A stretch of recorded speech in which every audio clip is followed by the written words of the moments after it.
Libro de Crónicas, capítulo 36. No es mi texto en esta mañana, pero quiero que por lo menos compartirle algo aquí en el libro de Crónicas. Y el segundo libro de Crónicas termina con este mensaje. El versículo 23 dice: así dice Ciro. ¿Y quién es Ciro? Bueno, dice que es el rey de Persia. Y luego dice algo que el Señor hace con Ciro. El Señor, el Dios de los cielos, dice Ciro, me ha dado todos los reinos de la tierra. O sea, Ciro reconoce que todos los reinos de la tierra alguien se los dio y él dice que fue Dios. Y me ha designado, dice Ciro, para que yo le edifique una casa en Jerusalén, que está en Judá, dice. Y dice al final: quien de entre vosotros sea de su pueblo, o sea, de Judá, el Señor su Dios sea con él.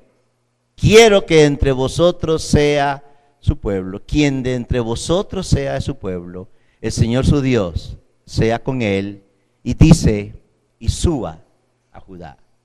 Ese texto que dice Crónicas está hablando del tiempo de la restauración del templo. Ahora pase una página, seguramente su Biblia, y llega al libro de Esdras, por supuesto, capítulo 1. Y note que va a decir lo mismo. Y entonces Esdras lo que dice es que en el primer año de Ciro, o sea, el primer año de su gobierno, dice rey de Persia, lo mismo que Crónicas. Y luego dice así: para que se cumpliera la palabra del Señor. Si su versión es Reina Valera, dirá la palabra de Jehová. Dice: por boca de Jeremías, el Señor, dice así, el Señor movió el espíritu de Ciro. El Señor movió. Otras versiones dicen: el Señor despertó. Dicen otras versiones: el Señor movió, despertó el espíritu de Ciro, rey de Persia. Y éste hizo proclamar por todo su reino y también por escrito. O sea, lo habló y lo escribió. Y lo que escribió y lo que dijo fue lo siguiente: así dice Ciro, rey de Persia, el Señor, el Dios de los cielos, me ha dado, igual que Crónicas, me ha dado todos los reinos de la tierra. Y él me ha designado para que le edifique una casa en Jerusalén, que está en Judá. Notará que es lo mismo. Bueno, justamente lo mismo, porque el autor de Crónicas es el mismo autor de Esdras. O sea, Esdras es el autor del libro de Crónicas, y Esdras pues es el autor de este libro que lleva su nombre, Esdras. En el principio, el libro siguiente de Esdras es Nehemías, si quiere verlo. En el canon hebreo es un solo libro. Entre Esdras y Nehemías no existen dos libros. Y cuando digo dos libros, no es como nosotros, hermanos, que tenemos, para nosotros es tan fácil leer la Biblia, porque en un solo libro usted tiene los 66 libros de la Biblia.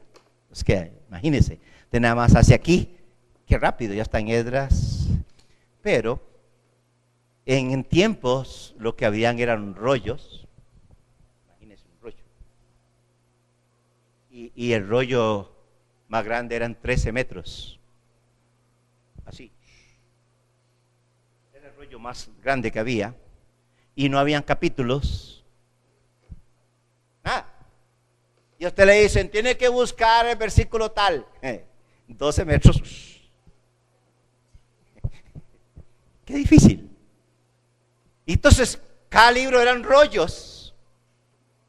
Cuando usted lee el libro de Lucas, dice que el Señor entró al templo y tomando el rollo, buscó donde decía, el Espíritu de Dios está sobre mí.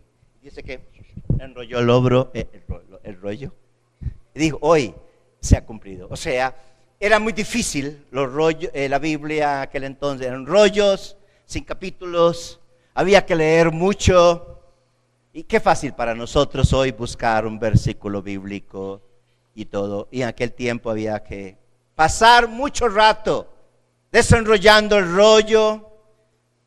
¿Qué rollo, no? Y después buscar el texto. ¿Dónde? Había que leer mucho, buscar mucho.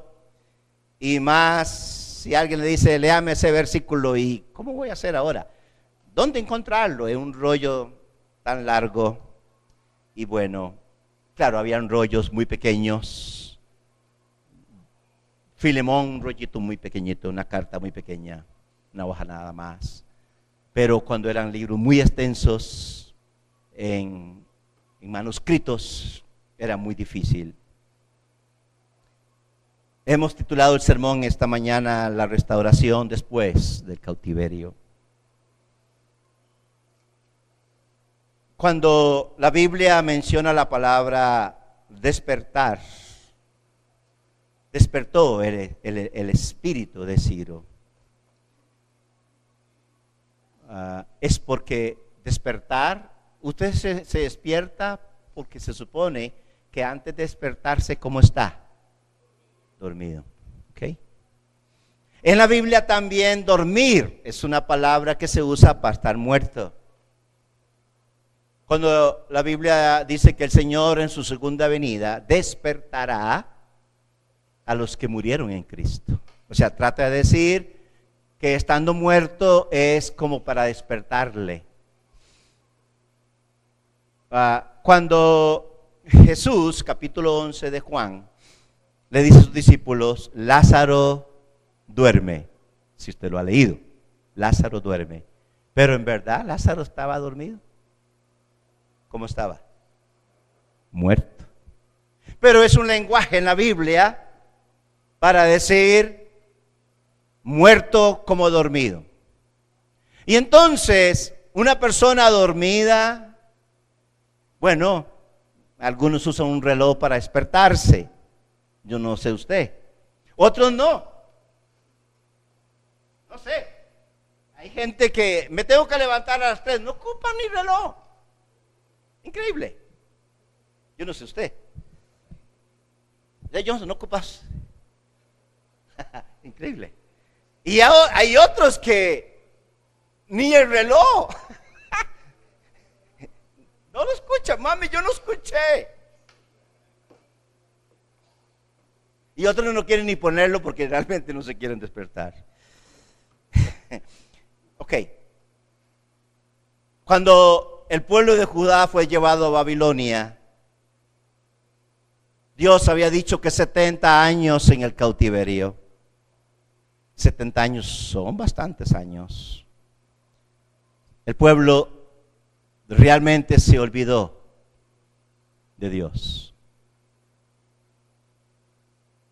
El pueblo en Babilonia llegaron siendo pastores de ovejas, trabajadores de campo, pero terminan en Babilonia haciendo un montón de trabajos diferentes. Y algunos tuvieron la posibilidad de hacerse comerciantes. Y ya eran comerciantes en Babilonia. Algunos ya habían puesto sus tiendas. Tenían sus bodegas. Dejaron de ser campesinos y ahora son comerciantes. Si usted nota o sabe algo de los judíos, sabe que donde quiera que hay un judío, hay un negocio. Donde quiera que hay judíos, hay tiendas. Usted quizás no conoce, pero si usted va a la avenida central, muchas tiendas, cadenas de tiendas, ¿Saben quiénes son los dueños? Judíos. Ellos aprendieron a ser comerciantes en Babilonia.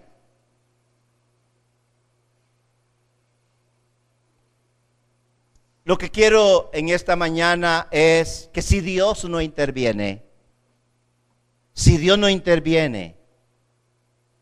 Judá no regresa de Babilonia. Y eso nos da el énfasis de que si Dios no interviene en el hombre no tiene nada dentro de él que le haga buscar a Dios. La Biblia habla de que el hombre está muerto en delitos y pecados. Dice, por cuanto todos pecaron, a la vez todos murieron. Cuando usted no tenía a Cristo, estaba vivo, pero estaba muerto. ¿Y qué es eso tan raro, dirá usted? Estaba vivo, pero estaba muerto.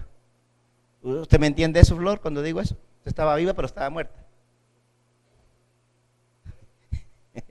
Estaba viva físicamente, pero en cuanto a Dios, estabas muerta. ¿Está bien?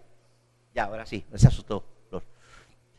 Entonces, la muerte espiritual es interna, es dentro de la persona, está muerta. No hay nada que le haga buscar a Dios.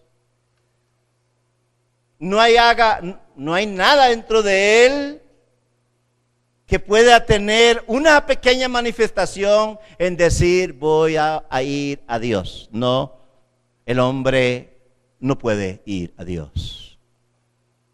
Judá en Babilonia quizás hasta olvidaron que eran 70 años de cautiverio. Cuando se cumple ese tiempo, aparece el personaje de Daniel en el libro de Daniel. Daniel, que es alguien de fe, que aunque está en el cautiverio, viviendo en el palacio, él mantiene una estrecha relación con Dios. Daniel, escudriñando, se da cuenta que el tiempo se ha cumplido y Daniel comienza a orar: Dios, el tiempo se ha cumplido, acuérdate de tu pueblo. Y entonces Dios es el que interviene en favor de Judá. No es Judá, no hay nadie en Babilonia que diga ya son 70 años, es tiempo de levantar. No. Recuerde, ellos ya han hecho su vida en Babilonia. Se casaron muchos, hicieron su vida ahí. Cuando el hombre está sin Cristo, vive su vida ahí, en su vida. Puede ser que practique una religión de vez en cuando. Algunos dicen, yo soy católico, pero yo no voy a nada. Yo no soy nada, dice alguna gente. Y así vive la humanidad sin Dios. Algunos dicen, bueno, yo voy ahí, cumplo con ir a misa, pero ni entiendo nada, ni me interesa. Simplemente cumplo. Al fin y al cabo, eso es todo. Está muerto. Su relación con Dios está muerta. Dios tiene que intervenir. Y por eso, si usted está en Cristo, es porque Dios intervino en usted. Porque si Dios no ha intervenido en su vida, aunque usted esté aquí o en alguna otra iglesia cristiana, aunque usted vaya a esa iglesia cristiana, está muerto. Pero yo canto, sí, pero cantar no es señal de que está vivo. Pero yo ofrendo y diezmo, no es señal de que estás vivo. Eso es religión. Es que Dios tiene que haber producido algo en tu espíritu. Y por eso Nicodemo, cuando escuchó a Jesús, si no nace de nuevo, no entrarás en el reino de Dios. ¿Cómo será eso? Si no nace del espíritu. Un nacimiento en el espíritu, algo interno. Si no sucede eso, no tienes parte conmigo. El Señor estaba definiendo eso como un nuevo nacimiento. Y por eso cuando una persona viene a Cristo, recibe la naturaleza de Dios, la vida de Dios dentro de él. Y eso lo hace vivir una relación que se inicia con Dios. Judá está en el cautiverio. Y Dios entonces no puede despertar a ellos sin antes despertar a Ciro, porque Dios lo sabe.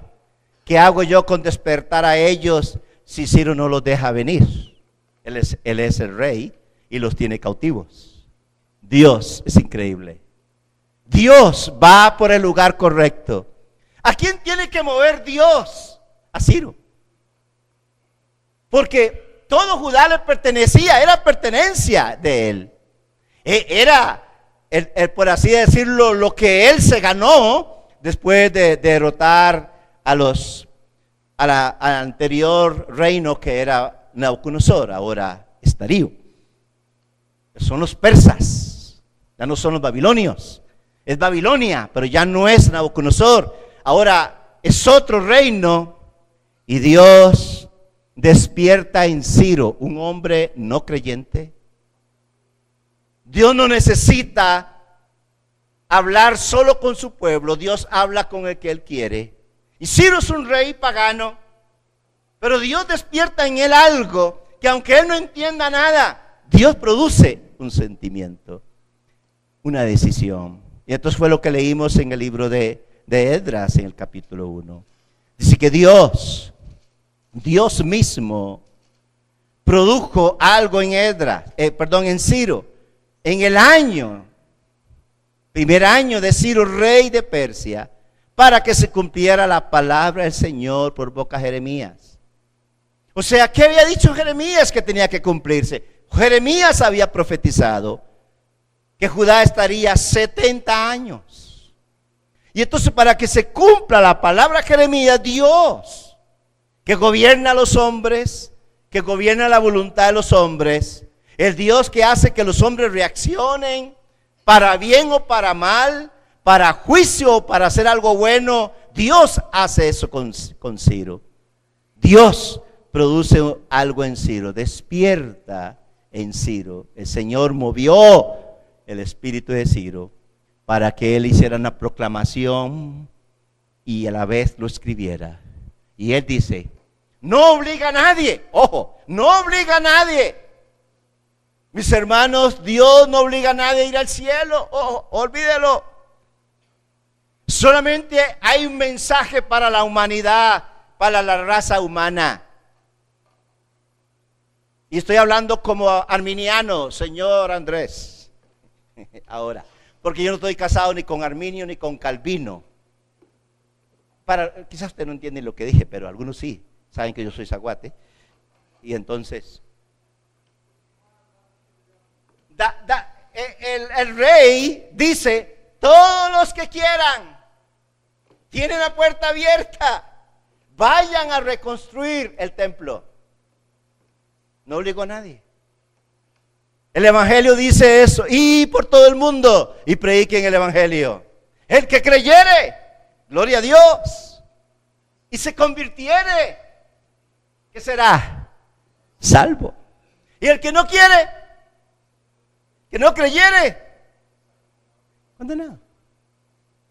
Escuche, ¿por qué usted está aquí? Porque usted quiso creer. Porque Dios, cuando trajo el evangelio a ti, algo sucedió dentro de usted. Algo se despertó en usted que dijo, yo necesito a Cristo. ¿O no? Porque si no pasó eso, necesito hacer un llamado hoy.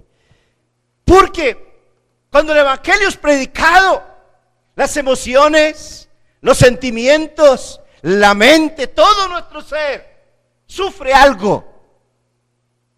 Cuando Pedro predicó en el primer sermón, en el libro de los Hechos, dice que todos los que estaban ese día de Pentecostés escuchando a Pedro no les había hecho ningún llamado. Ellos, el pueblo. Varones, ¿qué haremos? ¿Qué tenemos que hacer? Por supuesto, Pedro tenía la medicina. Arrepentidos. para que sean perdonados sus pecados. Ese fue el mensaje. Ese es el evangelio. Y ahora casi Darío está predicando un evangelio. Los que quieran regresar y reconstruir el templo pueden irse. Váyanse. ¿Y sabe qué es lo lamentable?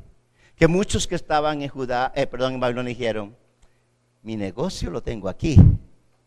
Aquí tengo mi familia. Aquí estoy bien. Y si yo voy allá, a volar pala, a pegar ladrillos, a no tener nada otra vez, teniendo aquí todo.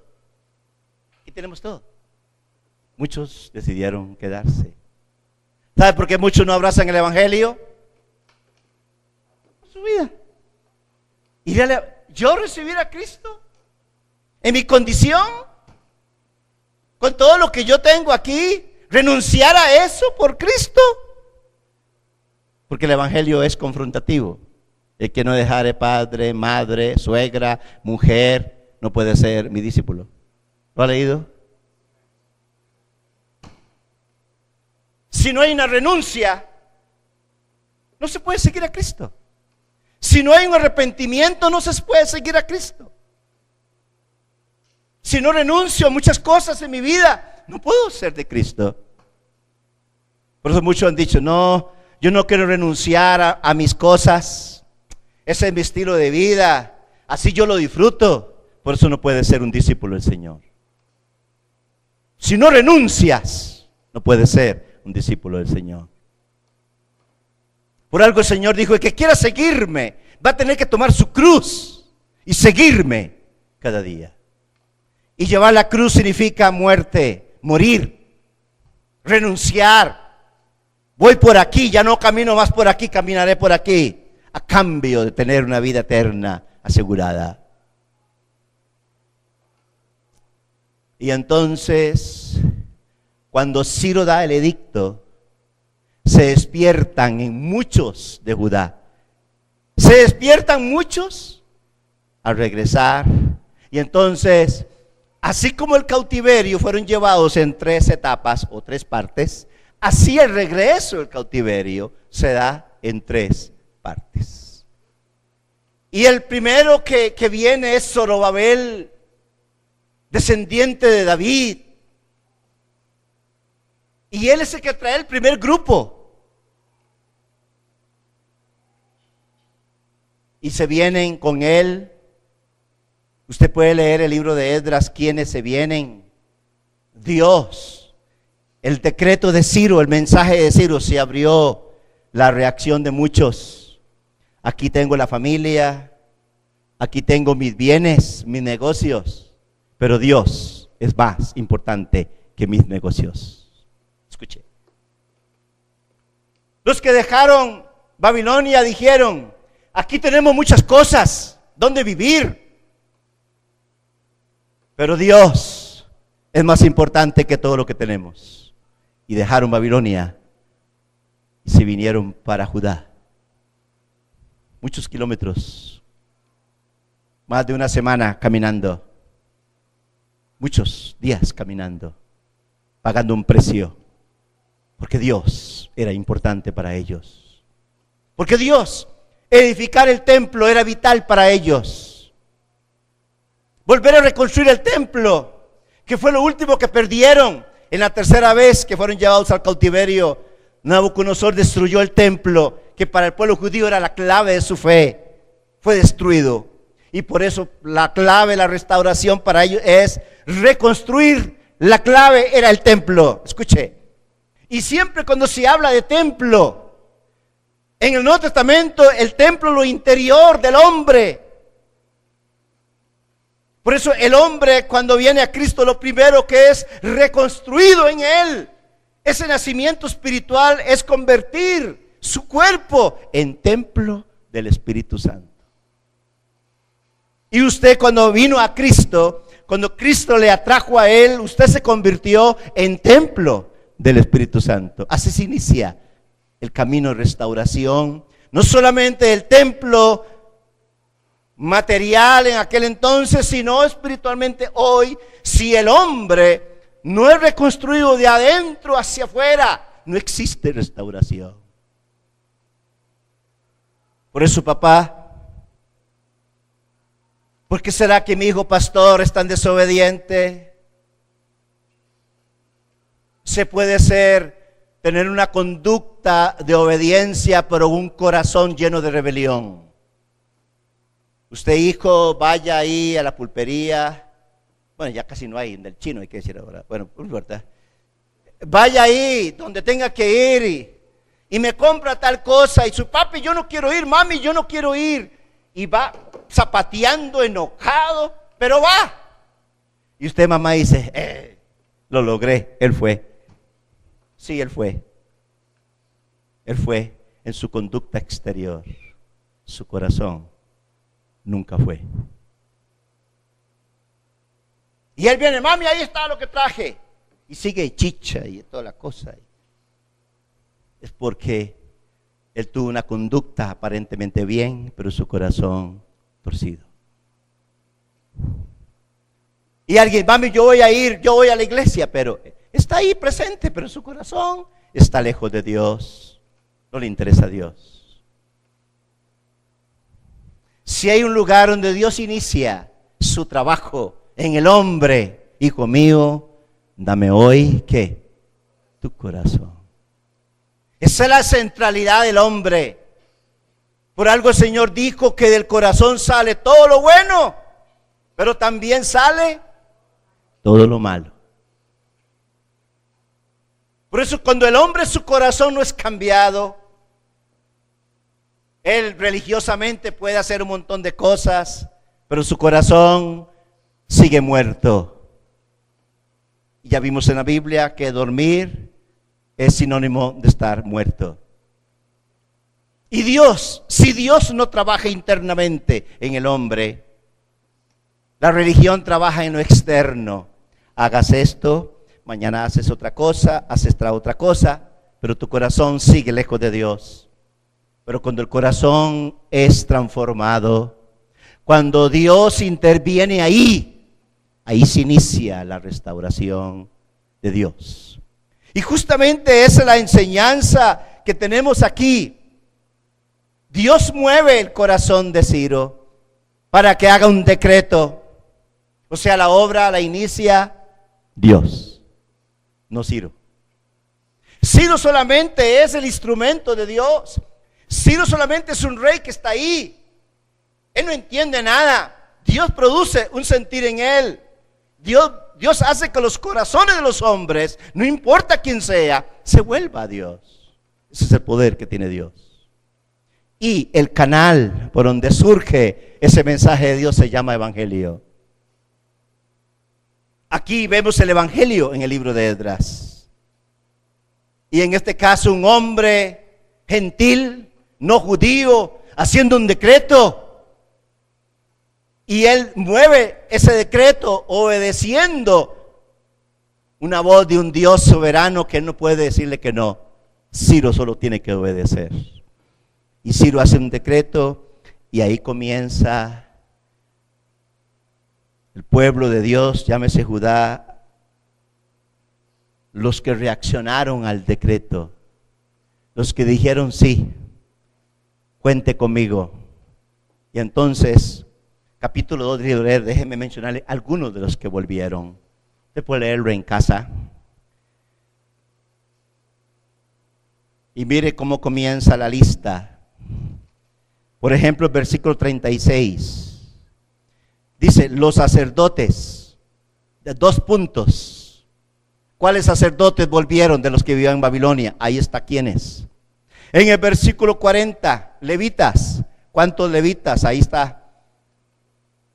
En el versículo 41, los cantores. Algunos cantores volvieron. Versículo 41.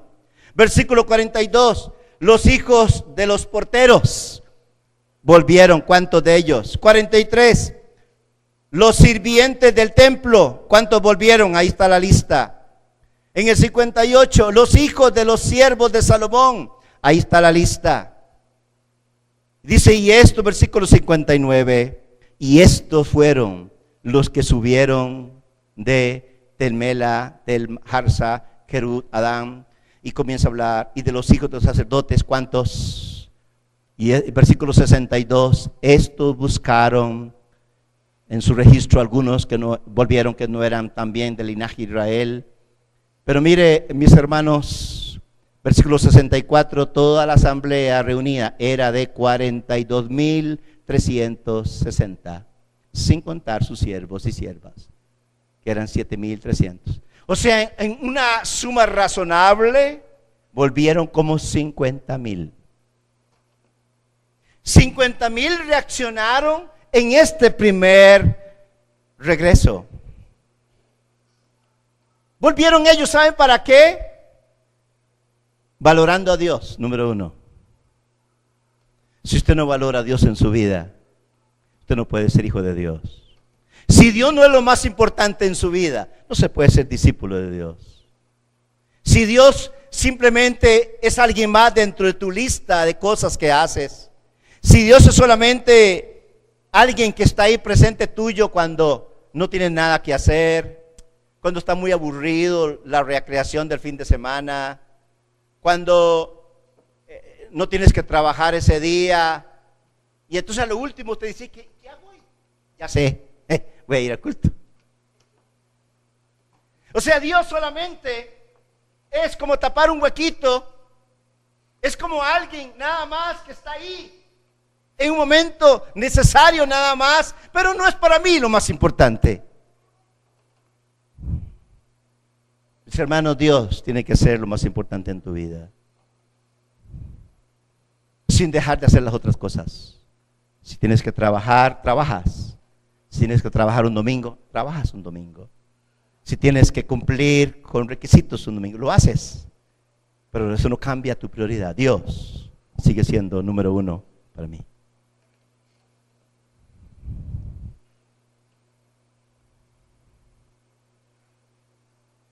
Esdras se convierte para nosotros en la imagen de la obra de Dios al restaurar el corazón que ha caído en pecado, ya que la restauración puede llevarse a cabo sobre una base personal.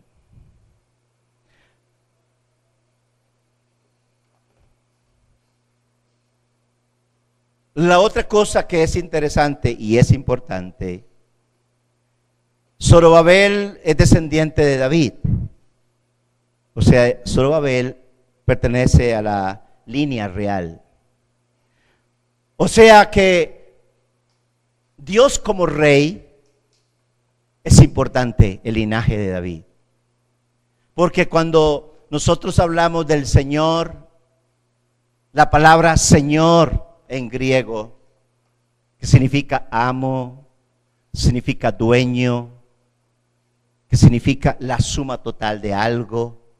Decir Señor es decir lo más alto del nombre de Dios, significa Señor. Y hay muchos cristianos que tienen a ese Señor solamente como Salvador. O sea, soy salvo, pero nada más. Él no reina ni gobierna mi vida. Mi vida la gobierno yo.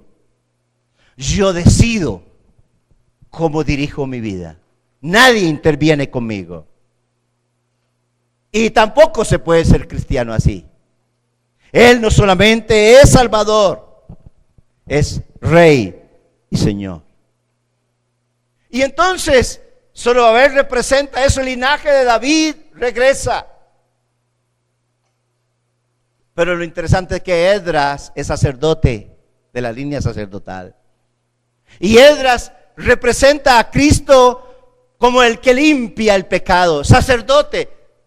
En el Nuevo Testamento, cuando usted lee el libro de Hebreos, dice que Cristo entró una sola vez en el santuario para expiar nuestro pecado. Y Cristo sacerdotalmente nos limpió. Él mismo como sacerdote y a la vez como ofrenda. Sacerdote y ofrenda a la misma vez. Cristo por eso dice que se ofreció a sí mismo como ofrenda, como sacrificio. O sea, Cuando Cristo viene a nosotros, nos limpia de pecado, sí. Pero a la vez Él es Señor, hermanos. Él tiene que gobernar nuestra vida. Él es Rey. Y nosotros a veces podemos hasta cantar un cántico, el Rey no sé qué más sigue, el Rey no sé qué. Pero otra vez, le cantamos al Rey, pero Él no gobierna. Entonces, ¿qué clase de Rey es? Rey significa que nosotros somos sus súbditos y que Él está sentado en el trono y nosotros disfrutamos que Él sea nuestro Rey, disfrutamos que Él nos diga qué hay que hacer, disfrutamos servirle a Él como Rey y Señor. Por eso de los que vinieron iban a regresar de todo tipo de gente. No se puede restaurar una persona si no sufre una limpieza, y la limpieza es un resultado de su arrepentimiento. El arrepentimiento produce limpieza. Hay gente que dice, yo quiero que Cristo me perdone y me limpie, pero yo no me quiero arrepentir. Si no te arrepientes, no existe limpieza de Dios. La limpieza es un resultado de confesar un pecado. Primera de Juan dice que el que dice que no tiene pecado es mentiroso. Pero el que confiesa dice que la sangre de Jesús le limpia de todo pecado. Y eso necesita una confesión. Y por eso cuando usted lee el Salmo 51, cuando lee a un David que es confrontado por el profeta Natán, y David acepta que él es un pecador, que quebrantó la ley, que ofendió a Dios, que pecó contra los que pecaron, él comienza a pedir a Dios que le perdone, pide que lo limpie de pecado, que pase hisopo sobre él. Eso es lo que ocurre en una vida de restauración de una persona. No se puede restaurar una persona sin que eso pase. ¿Por qué será que no se restaura a tales personas? Porque no se han arrepentido, siguen muertos. Ahora déjeme decirle algo más, escuche bien. Ese pueblo que regresó del cautiverio, ¿estaban bien vivos ya? No, la respuesta es no. Seguían muertos. Solamente Dios está cumpliendo su pacto consigo mismo de hacer una obra. Pero toda la raza humana, incluyendo Israel, sin hacer ninguna excepción, hoy solo hay un pueblo de Dios, no dos pueblos de Dios. Algunos tratan de decir hay dos pueblos. Uno, llámese Israel, ese es un pueblo de Dios. Número dos, gentiles, ese es el otro pueblo de Dios. No. No se puede ser pueblo de Dios si la sangre de Jesús no nos ha limpiado. No se puede ser hijo de Dios porque nacimos en un país. O sea, un judío dice, yo nací en Israel, ¿y qué? Ya hizo el pueblo. No, olvídalo. Si Pablo lo dijo muy claramente, todos están muertos en delitos y pecados. Solo la sangre de Jesús nos limpia de pecado. Solo llego a ser hijo por la sangre de Jesús. Dios solamente tiene un pueblo hoy. Y es aquel pueblo que ha respondido al Evangelio. Ese es el pueblo que ha venido a Cristo para que sus pecados sean limpiados. Han venido a Cristo para recibirlo como Rey y Señor. Ese es el pueblo de Dios. Y en él hay negros de todas las razas. En él hay judíos que se han arrepentido. Pero hay un solo pueblo de Dios, mis hermanos. Dios no tiene otra manera de ver al hombre en el mundo. Solo o su pueblo o no es su pueblo. Y hoy por hoy, ¿cómo está Israel? Pues está bien muerto igual. Y algunos han respondido al Evangelio. Solo se puede vivir la vida plena con Dios cuando respondemos al Evangelio. Cuando nuestra respuesta es decirle, Dios, sí necesito de ti, mi vida es un caos, mi vida está muerta completamente, no hay nada dentro de mí que me haga buscar de ti. Por supuesto que estás muerto. Y por eso solo hay dos cosas: si estás vivo con Dios, es porque eres un hijo de Dios.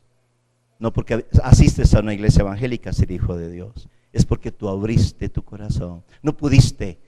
Y Dios, por favor, entra a mi vida. Hay un pasaje en la Biblia que quiero que busque. Juan 5:24. El Señor diciendo este mensaje. Lo que está sucediendo con Judá es algo natural. Lo que está sucediendo es natural. No hay nada espiritual, es natural todo. Mas en nosotros es espiritual. Y es lo verdadero, no lo natural. Y entonces en Juan, en el capítulo 5, en su Biblia, si la tiene ahí en su mano, versículo 24, mire lo que dice. En verdad os digo, el que oye mi palabra, o sea, hay que escucharla, el que oye mi palabra y cree al que me envió, tiene que vida eterna. Y no viene a condenación, sino que ha pasado ¿de qué? De muerte a vida. ¿A cuánto les pasó eso? Estaba muerto y ahora tiene vida. ¿Por qué? Porque la palabra de Dios vino un día a usted. No importa cómo, no importa quién le predicó, el hecho que la palabra de Dios vino. Y la palabra de Dios tiene poder, hermanos. La palabra de Dios tiene poder para transformar, para abrir un corazón, para quebrantarlo, para hacer que ese hombre se vuelva de una manera sobrenatural y diga, yo no entiendo qué me pasó, pero yo tuve que ir a los pies de Cristo y confesar mi pecado. Yo no puedo ni entender qué fue. Yo no entiendo cómo me interesé en Dios si a mí nunca Dios me había interesado. Yo no sé cómo me interesé en las cosas de Dios si mi vida no era interesante Dios. Es porque Dios intervino sobre ti y por eso hoy estás con vida. En Cristo tenemos vida, hermanos. Y ahora Dios despertó en nosotros. Escuche bien. Cuando Pablo está en Filipos, en la reunión de mujeres, Pablo daba su discurso y dice que Lidia estaba atenta, escuchando a Pablo, pero realmente no era Pablo, era Dios. Era Dios a través de Pablo, porque el mensaje no era de Pablo, era de Dios. El evangelio no es de los predicadores, el evangelio no es del pastor, el evangelio es de Dios. Y ese es el que se predica. Y dice que Lidia, escuchando atentamente, esa era su parte. Dios, dice que Dios abrió su corazón para que creyera. Si Dios no interviene en su hijo, mi hermano, Él no se volverá a Dios. Claro que sí, vamos a orar, Dios, ten misericordia de nuestros hijos, de nuestra familia, de la vecina tal, del hombre tal, de todo Paraíso o con nuestra nación. Podemos orar así, Dios, ten misericordia, porque si tú no haces algo, ellos no van a responder a ti nunca. Y ya yo le he dicho a mi hijo una y otra vez, pastor, le he hablado, le he predicado, le he obligado, lo he llevado así a la iglesia, pastor, y nada. Si Dios no interviene, Dios tiene que despertar algo. Y por supuesto, el evangelio no se puede dejar de predicar dentro de la iglesia, jamás. Porque el evangelio sigue convirtiendo gente. El evangelio sigue regenerando gente. El evangelio sigue produciendo arrepentimiento. Y quizás uno que no se arrepiente hoy se arrepentirá otro día. Pero el evangelio tiene que seguir siendo predicado. Nunca el evangelio puede dejarse de predicar. Y lamentablemente hay iglesias que no predican el evangelio ya. Quieren decirle cosas lindas a la gente. Siéntase bien. ¿Qué quiere que hagamos? Ay, que cantemos tal cosa. Ah, bueno. Queremos que los jóvenes entretenerlos para que ellos estén contentos. Si Dios es sacado del hombre, olvídese que el hombre volverá a Dios.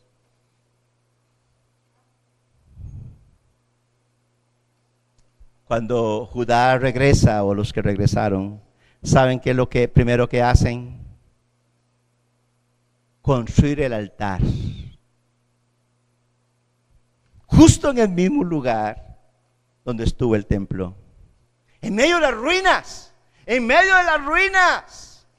Esdras capítulo 6, versículo 3. Lo primero que ellos tienen que construir es un altar para Dios.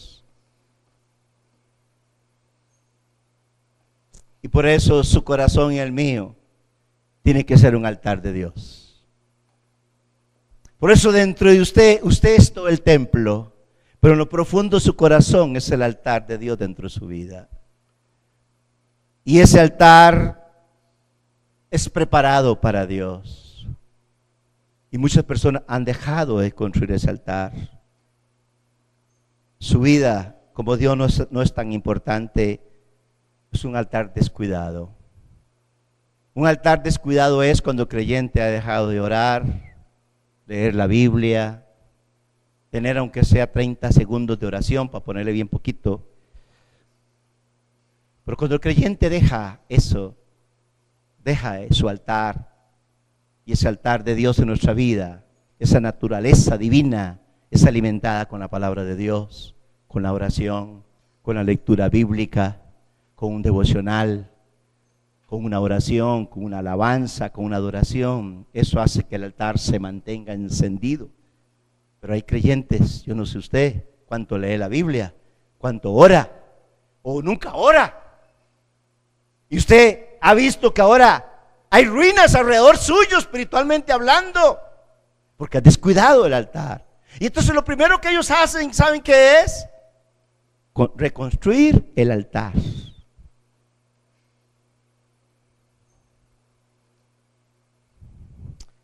Y eso, hermanos, en nuestra vida cristiana es producida. Que hace Dios en nuestra vida es construir algo en nosotros que no había. Ahora dentro de nosotros hay algo para Dios. Algo entre nosotros que Filipenses 2, versículo 13 dice, porque Dios es el que activa en nosotros tanto el querer como el hacer por su buena voluntad. O sea, Dios está obrando en nosotros para mantener esa relación única posible con Dios, con Él mismo. Y dice Esdras capítulo 3, si lo busca y lo leemos. Dice Esdras en el capítulo 3 así. Esdras capítulo 3, versículo 10 al 13. Dice, cuando los albañiles terminaron de echar los cimientos del templo del Señor, se presentaron los sacerdotes con sus vestiduras, con trompetas, y los levitas, los hijos de Asaf, con címbalos, para alabar al Señor, conforme a las instrucciones del rey David de Israel. 11, y cantaban, alabando y dando gracias al Señor, porque Él es bueno, porque para siempre es su misericordia sobre Israel. Y todo el pueblo aclamaba a gran voz, alabando al Señor, porque se habían echado los cimientos de la casa del Señor. Escuche, cuando una persona viene a Cristo, cuando usted y yo fuimos transformados, lavados, cuando Cristo se sentó dentro de nosotros como Señor, mire mi hermano, lo que fluye entre nosotros es canto para Dios, es alabanza para Dios, es decirle Dios. Por eso Jesús le dijo a la mujer, cuando vendrá el tiempo, le dijo, en que las personas van a adorar a Dios en espíritu y en verdad. Y la única manera de adorar a Dios en espíritu y en verdad es cuando ese altar en nosotros se ha reactivado, ha sido reconstruido, Dios habitando en nosotros, hermanos. ¿Cómo no va a haber alabanza para Dios? ¿Cómo quedarnos callados delante de Dios? No se puede. Hay cántico, hay gozo. Eso lo produce la presencia de Dios dentro de nosotros. Si eso se ha perdido en usted, tiene que reavivarse hacia eso. Por algo Pablo le dijo a Timoteo: aviva el fuego del don de Dios que está en ti. Avivar significa de que hay que mover brasas para que vuelva a encenderse algo que se está apagando. Porque eso es lo que le ocurre a más de un creyente. Se les ha apagado, no hay gozo. Han descuidado su relación con Dios y tienen que reactivarse, revivir.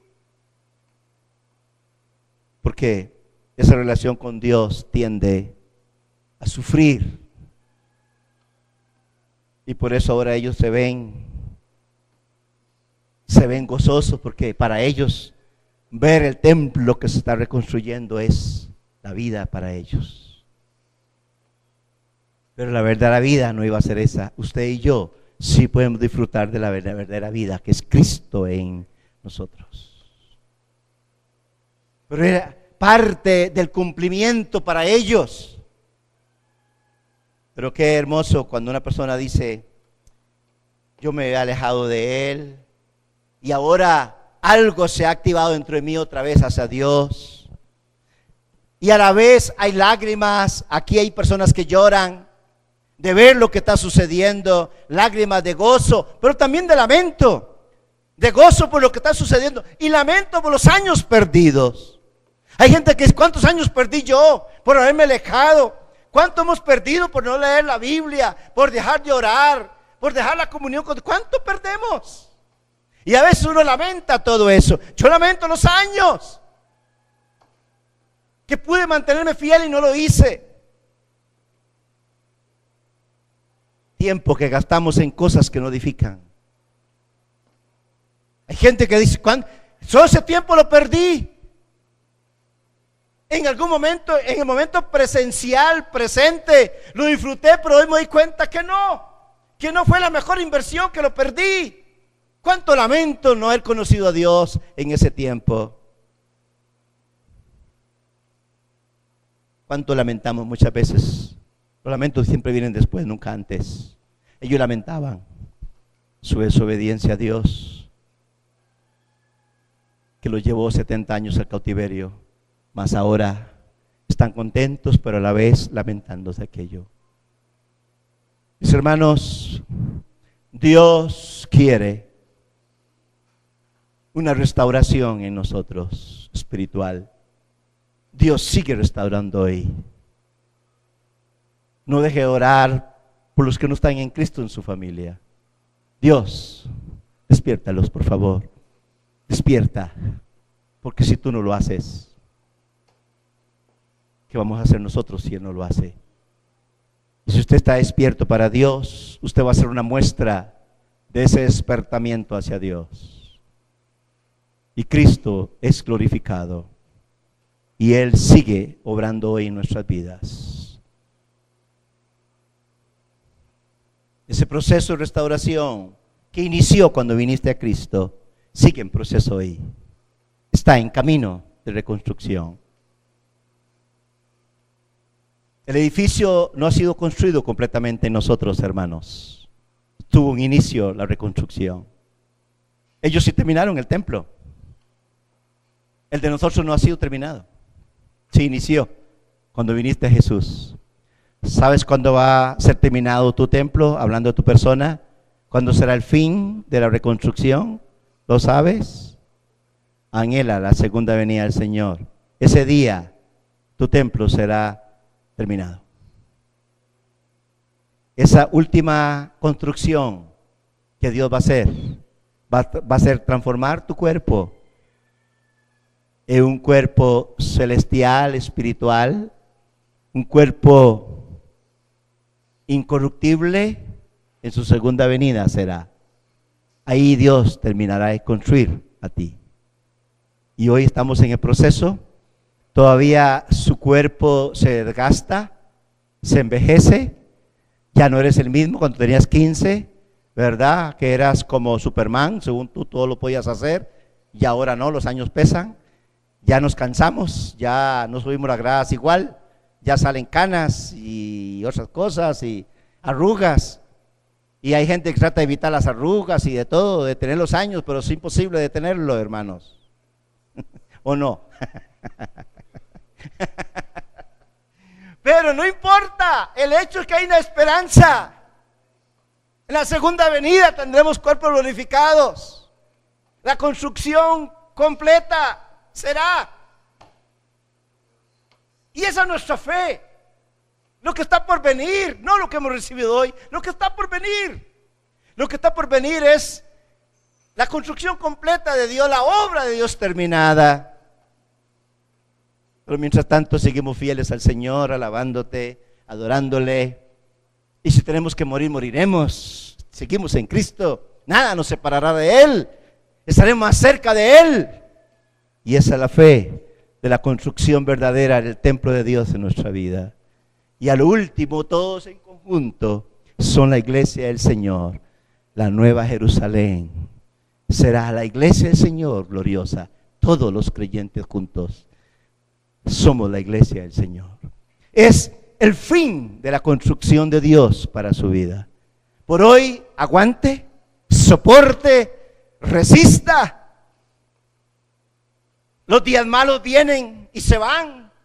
Algunas horitas de felicidad duran poco a veces y viene otra tribulación, otro dolor, pero en Cristo no hay ningún problema. Podemos sostenernos. Que Dios nos ayude a sostenernos, mis hermanos. Él nos sostiene.